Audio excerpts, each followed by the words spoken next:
आज हमारा फरवरी के मंथ में जिन जिन बच्चों की बर्थडे थी, आज हमारे स्कूल में उन बच्चों की बर्थडे सेलिब्रेट हो रही है।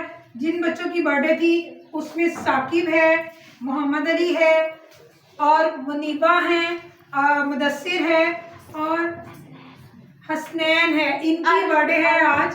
और अरहम, ये सारे बच्चों की आज बर्थडे है।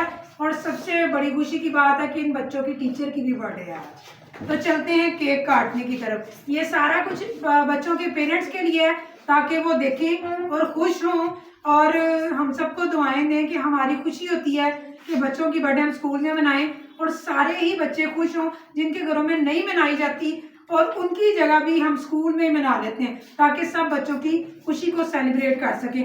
तो चलते हैं, साकिब से शुरू करते हैं। 4 फरवरी को साकिब की बर्थडे थी। चलें।